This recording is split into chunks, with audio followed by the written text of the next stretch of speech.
Hi, എല്ലാവർക്കും പുതിയ വീട്ടിലേക്ക് സ്വാഗതം. നമ്മുടെ ബുള്ളറ്റ് 350യുടെ നമ്മുടെ റൈഡിംഗ് റിവ്യൂ മാത്രമാണ് ചെയ്യാത്തതുള്ളത്. ബാക്കി എല്ലാ റിവ്യൂസും ചെയ്തു. അപ്പോൾ എല്ലാവരും ക്വസ്റ്റ്യൻസിന് റൈഡിംഗ് റിവ്യൂ എവിടെയാണെന്നുള്ളത്. അപ്പോൾ നമ്മൾ ഇന്ന് റൈഡിംഗ് റിവ്യൂ ചെയ്തിട്ടുണ്ട്. അപ്പോൾ ചില സമയത്തൊക്കെ നമ്മുടെ ക്യാമറയും കിടന്ന് ഇങ്ങനെ ഷേക്കൊക്കെ ആവുന്നുണ്ടാവും. അപ്പോൾ അതൊക്കെ എല്ലാവരും ഒന്ന് ക്ഷമിക്കാം. നമ്മളിതിൽ വൈബ്രേഷനെ കുറിച്ചും എഞ്ചിനെ കുറിച്ചും അതുപോലെ തന്നെ നമ്മുടെ ഗിയർ ബോക്സിനെ കുറിച്ചും എല്ലാം നമ്മൾ വിശദമായിട്ട് ഇതിൽ പറയുന്നുണ്ട്. അപ്പോൾ നിങ്ങൾക്ക് നല്ലൊരു വാല്യുബിൾ ആയിട്ടുള്ള വീഡിയോ ആയിരിക്കും എന്ന് എനിക്ക് തോന്നുന്നു. അപ്പോൾ അതുകൊണ്ട് നമ്മൾ ആ വീഡിയോയിലേക്ക് കിടക്കണമെങ്കിൽ മുമ്പ് ഒരു കാര്യം പറയട്ടെ. നിങ്ങൾ ഫസ്റ്റ് ടൈം ആയിട്ട് നമ്മുടെ വീഡിയോ കാണണമെങ്കിൽ ജസ്റ്റ് ഒന്ന് സബ്സ്ക്രൈബ് ചെയ്യുക. അതിൻ്റെ തൊട്ടപ്പുറത്തൊരു ബെല്ലൈക്കൺ ഉണ്ട്. ജസ്റ്റ് ഒന്ന് അപ്ലൈ ചെയ്ത് കഴിഞ്ഞിട്ടുണ്ടെങ്കിൽ ഞാൻ അപ്ലോഡ് ചെയ്യുന്ന വ്യത്യസ്തമായിട്ടുള്ള വീഡിയോസ് നിങ്ങൾക്ക് അപ്പോൾ തന്നെ നോട്ടിഫിക്കേഷൻ ആയിട്ട് വരുന്നതായിരിക്കും.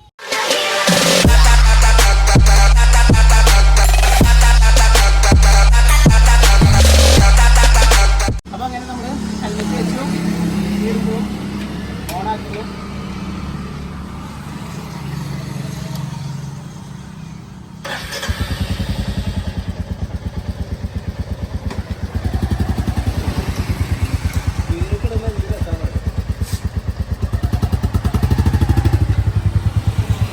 അപ്പം ഇതിലെ കുറച്ച് കാര്യങ്ങൾ ഞാൻ പറയും. എനിക്ക് തോന്നുന്ന കാര്യങ്ങളാണ് ഞാൻ ഇതിൽ ഇൻക്ലൂഡ് ചെയ്യണേ. അപ്പോൾ നമുക്കൊന്ന് മൂവ് ചെയ്യാം.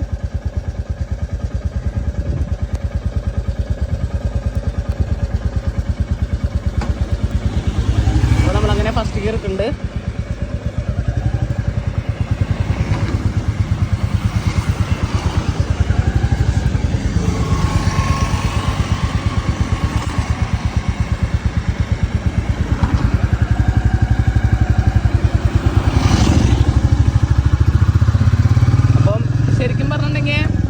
എനിക്ക് ഇത് ബൈക്ക് എന്താ പറഞ്ഞാൽ ബൈക്ക് ഓടിക്കണ ലാഘവത്തോടുകൂടി ഞാൻ അത് ഓടിക്കണം കേട്ടോ. ശരിക്കും നമ്മുടെ ബുള്ളറ്റ് ഓടിക്കാന്ന് തോന്നണില്ല. സത്യം പറഞ്ഞാൽ എനിക്ക് അങ്ങനെ ഫീൽ ചെയ്യണം. ബുള്ളറ്റ് ഓടിക്കുന്നതായിട്ടല്ല എനിക്ക് തോന്നണേ. ആ ഒരു മുമ്പത്തെ ഞാൻ പറഞ്ഞില്ല വൈബ്രേഷനൊക്കെ വളരെ നല്ല രീതിയിൽ കുറഞ്ഞിട്ടുണ്ട്. വളരെ നല്ല രീതിയിൽ കുറഞ്ഞിട്ടുണ്ടെന്നല്ല, ഇല്ല എന്ന് പറയാം ഒട്ടും. നമ്മളിപ്പോൾ പോകുന്നത് നോർമലായിട്ടുള്ള ഒരു സ്പീഡിലാണ് പോയിക്കൊണ്ടിരിക്കണേ. ഇപ്പോൾ ഒരു 40 km/h പോയിക്കൊണ്ടിരിക്കണേ. അപ്പം അങ്ങനെ പോകുമ്പോൾ തന്നെ നമുക്ക് നല്ല സ്മൂത്തായിട്ടാണ് പോണേ. നല്ല റിഫൈൻഡ് ആയിട്ടുള്ള എഞ്ചിൻ, അതുപോലെ തന്നെ നല്ല സ്മൂത്ത് ആയിട്ട് പോണു. ഗിയറൊക്കെ ഇടുമ്പോഴില്ലേ നമ്മൾ മറ്റേ എന്താ പറയുക പഴം ചെത്തിയിടാന്ന് പറയില്ലേ, അത്ര നല്ല സ്മൂത്ത് ഇട്ടാ. എന്ത് നല്ല ഹെവി ആയിട്ടുള്ള വണ്ടിയാണ് ഇത്ര നല്ല സ്മൂത്ത് ആക്കി കൊണ്ടുവന്നതെന്നാണ് എനിക്ക് മനസ്സിലാവാത്തത്. രസമാണ്. പിന്നെ അതുപോലെ തന്നെ നമുക്ക് ആ ഒരു ഹാൻഡിലിന്റെ പൊസിഷൻ നമ്മൾ ഇപ്പോൾ എൻ്റെ ഫ്രണ്ടിലൊരു പാഷൻ പ്രോ ഉണ്ട്. ആ ഒരു പാഷൻ പ്രോ പോകുന്ന ഒരാൾ ഓടിക്കുന്ന അതേ എത്ര ചെയ്യുള്ളൂ നമുക്ക്. പിന്നെ സീറ്റിംഗ് പോസ്റ്ററൊക്കെ നമ്മൾ കണ്ടില്ല, സ്ട്രൈറ്റ് ആയിട്ട് ഇരിക്കണ്ടേ. പിന്നെ നമ്മുടെ ഹോൾഡ് ചെയ്യുന്ന ടാങ്കിനെ ഹോൾഡ് ചെയ്യാവുന്ന രീതിയിലാണ് നമ്മൾ നമ്മുടെ ആ ഒരു കാലൊക്കെ എങ്ങനെ നമ്മുടെ മുട്ടൊക്കെ വെച്ച് ഹോൾഡ് ചെയ്തേക്കുന്നത്. അങ്ങനെയാണ് ആ ടാങ്കിനെ ഹോൾഡ് ചെയ്യാവുന്ന രീതിയിൽ. ഒരു വൈബ്രേഷൻ പറയില്ല, കൈമേക്കൊന്നും വൈബ്രേഷനോ കാര്യങ്ങളൊന്നും ഇല്ല കേട്ടോ. നമ്മൾ കൈ ഒന്ന് കൊടുത്തേക്കാം.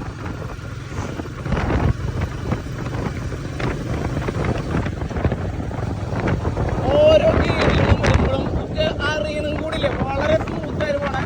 ഫസ്റ്റത്തെ ഒരു ഗിയർ മാത്രം ഇടുമ്പോൾ നമുക്കൊരു ഇത് വരുള്ളൂ. പിന്നെ ഡൗൺ ഷിഫ്റ്റ് ചെയ്യുമ്പോഴായാലും നമുക്ക് ആ ഒരു പ്രോബ്ലംസ് കാര്യങ്ങളൊന്നും ഇല്ല കേട്ടോ. നോർമലായിട്ട് കറക്റ്റായിട്ട് വർക്ക് ചെയ്യുന്നുണ്ട്.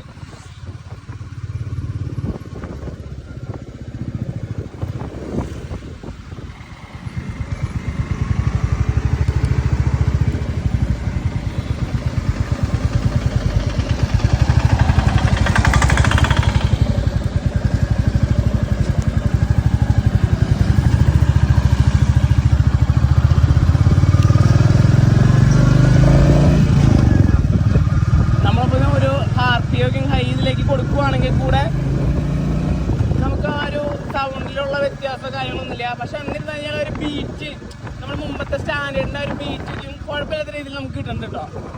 സത്യം പറഞ്ഞെങ്കിൽ പണ്ടത്തെ ഒരു ബുള്ളറ്റ് ഓടിക്കാന്നല്ല തോന്നണേ. നമുക്ക് സാധാരണ നമ്മളൊരു ബൈക്കിൽ ഇപ്പോൾ നമ്മുടെ ഇപ്പോൾ ഒരു സത്യം എനിക്ക് തോന്നുന്നത്, ഞാൻ പല രീതിയിലുള്ള വണ്ടികൾ ഓടിച്ചിട്ട് എനിക്കിത് ഓടിക്കുമ്പോൾ സാധാരണ ഒരു ബൈക്ക്, ഒരു കുട്ടി ബൈക്ക് ഓടിക്കുന്ന പോലെ എനിക്ക് തോന്നണേ കേട്ടോ. അതുപോലെ തന്നെ ആ ഒരു സീറ്റ് വളരെ നല്ല രീതിയിൽ നമുക്ക് ഇവിടെ യൂസ്ഫുള്ളാണ്. കാരണം അത്യാവശ്യം കുണ്ടും കുഴിയൊക്കെ നിറഞ്ഞേക്കണ റോട്ടിൽ കൂടെയാണ് ഞാനിപ്പോൾ ഓടിച്ചുകൊണ്ടിരിക്കുന്നത്. നന്നായിട്ട് ബംസ് ഉണ്ട്, പക്ഷെ അതൊന്നും നമ്മളെ ഫീൽ ചെയ്യുന്നില്ല കേട്ടോ. നമുക്ക് അതൊന്നും അഫക്റ്റ് ചെയ്യുന്നില്ല. നല്ല രസമുണ്ട് കേട്ടോ. ഒരു വലിയൊരു കുടിയിൽ ചാടി എന്നിട്ടൊരു കുഴപ്പമില്ല. ബ്രേക്കിംഗ് ഒക്കെ നല്ല അടിപൊളി ബ്രേക്കിംഗ് ആട്ടോ. അതൊക്കെ ഞാൻ നേരത്തെ പറഞ്ഞ പോലെ ഫ്രണ്ടിൽ നമുക്ക് സിംഗിൾ ചാനൽ ABS ആണ്.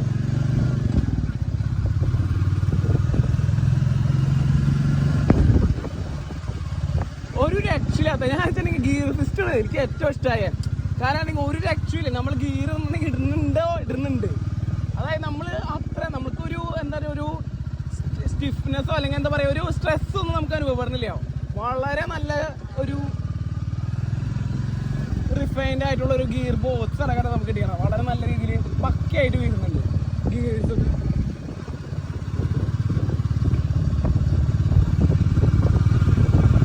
350cc എഞ്ചിനുള്ള ഒരു വണ്ടി ഓടിക്കുന്നതാണ് എനിക്ക് തോന്നണില്ല, സത്യം പറയാലോ. അത്ര നല്ല സ്മൂത്ത് ആയിട്ടുള്ള എഞ്ചിനും അതുപോലെ പണിത് ഇറക്കിയിട്ടുണ്ട് കേട്ടോ നമ്മുടെ പുതിയ സ്റ്റാൻഡേർഡ് 350.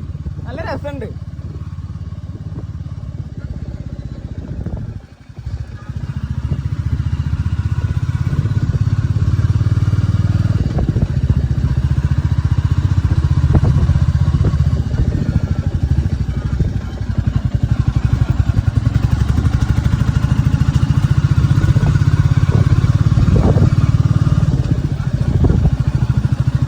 വണ്ടി നിർത്തി കഴിഞ്ഞതിന് ശേഷം എനിക്ക് തോന്നിയേക്കണ കുറച്ചുകൂടിയും കാര്യങ്ങൾ പറയാം കേട്ടോ. ഓക്കെ, അങ്ങനെ വണ്ടി നമ്മൾ പയ്യെ നിർത്തുന്നു, സൈഡാക്കാണ്. അപ്പം ഇനി വണ്ടി ഓഫ് ചെയ്തിട്ട് ഞാൻ കുറച്ച് കാര്യങ്ങൾ പറയാം. അതായത് സത്യം പറയണമെങ്കിൽ നമ്മൾ മുമ്പത്തെ ബുള്ളറ്റ് ഓടിച്ചിട്ട് ഒരാൾ ഇത് ഓടിക്കണമെങ്കിൽ ആൾക്ക് പെട്ടെന്ന് മനസ്സിലാവും. അതായത് രണ്ട് ലെവലാണ്. സത്യം പറഞ്ഞാൽ നമ്മുടെ ബൈക്ക് ഉണ്ടല്ലോ, നമ്മുടെ പാഷൻ പ്രൊയൊക്കെ ഓടിക്കുന്ന പോലെ എനിക്കിത് തോന്നി സത്യമായിട്ട്. അതെ, കാരണം അത്ര നല്ല സ്മൂത്തായിട്ട് വളരെ സിമ്പിളായിട്ട് നല്ല എന്താ പറയുക, നമ്മൾ മുമ്പത്തെ ബുള്ളറ്റ് ഓടിക്കുന്ന സമയത്ത് നമ്മൾക്ക് നല്ല രീതിയിൽ ഒരു എന്താ പറയുക, ഒരു റൈഡിങ് കംഫർട്ടബിളും ഇതും തമ്മിൽ നല്ല എൻ്റെ ഡിഫറെൻറ്റാണ്. പിന്നെ അതുപോലെ തന്നെ നമുക്ക് റൈഡിങ് കംഫർട്ടബിൾ സൂപ്പറായിട്ടോ. നമുക്ക് നല്ല സുഖത്തിലുള്ള സസ്പെൻഷനൊക്കെയാണ്. അതുപോലെ ഗിയർ ഷിഫ്റ്റിനെ കുറിച്ച് പറയുകയാണെങ്കിൽ കിടുവാണ്. കാരണം ഗിയർ വീഴുന്നുണ്ട്. കാരണം അത്ര നല്ല സ്മൂത്ത് ആയിട്ടുള്ളത്. പിന്നെ നമുക്ക് ഓൾറെഡി അറിയാമല്ലോ, ഇത് ക്ലച്ച് എന്നൊക്കെ പറയുന്നത് ഇച്ചിരി ബലം കൊടുക്കേണ്ട ക്ലച്ച് കാര്യങ്ങളൊക്കെ നമുക്ക് വരുന്നത്. അപ്പോൾ അതിൻ്റേതൊക്കെ ഒരു രീതിയിൽ ചെറിയൊരു ഇത് നമുക്ക് വരും കൈമേക്ക്. പക്ഷെ ഗിയറൊക്കെ ഇല്ല, സൂപ്പറായിട്ട് വരും. നല്ല രീതിയിൽ പഴന്നിങ്ങനെ ചെത്തിയിടല്ലേ, അതേ അവസ്ഥയിൽ നല്ല രീതിയിൽ നല്ല റിഫൈൻഡ് ആയിട്ടുള്ള ഗിയർ ബോക്സ്, നല്ല റിഫൈൻഡ് ആയിട്ടുള്ള എഞ്ചിനാണ് നമുക്ക് ഇവിടെ വരുന്നത്. അതുപോലെ ത്രോട്ട്ലിംഗൊക്കെ കൊടുക്കുമ്പോൾ നല്ല രീതിയിൽ കയറുന്നുണ്ട്, ഒരു പ്രശ്നങ്ങളും കാര്യങ്ങളൊന്നും ഇല്ല. അതും പറഞ്ഞു കഴിഞ്ഞാൽ ഇത് ഒരിക്കലും സ്പീഡ് എഞ്ചിനല്ല, നമുക്കറിയാം ഇത് ഒരിക്കലും സ്പീഡ് എഞ്ചിനല്ല എന്നുള്ളത്. അപ്പോൾ ആ ഒരു സ്പീഡിലേക്കല്ല ഉദ്ദേശിക്കുന്നത്, ലോ എൻഡിലൊക്കെ നല്ല രീതിയിൽ എടുക്കുന്നുണ്ട് വണ്ടി, ഒരു പ്രശ്നങ്ങളും ഇല്ല. അതുപോലെ തന്നെ നമുക്ക് ഇതിപ്പോൾ നമ്മൾ ഷൂട്ട് ചെയ്യുന്ന സമയത്ത് ഞാൻ വേറൊരാളെ ബാക്കിൽ വെച്ചിട്ട് ഞാൻ ഷൂട്ട് ചെയ്തേക്കണം. ആ ടൈമിലാണെങ്കിലും നമുക്ക് എന്താ പറയുക, റോയൽ എൻഫീൽഡിൻ്റെ ആ പവർ അല്ലെങ്കിൽ പെർഫോമൻസ് നിങ്ങൾക്ക് അറിയാമല്ലോ എങ്ങനെയാണെന്നുള്ളതും കിട്ടില്ലെന്ന് തന്നെയാണ്. പിന്നെ അതുപോലെ എപ്പോഴും എനിക്ക് പറയാനുള്ള ഹാൻഡ്ലിങ് ചെയ്യാനൊക്കെ ആയിട്ട് വളരെ സ്മൂത്താണ്.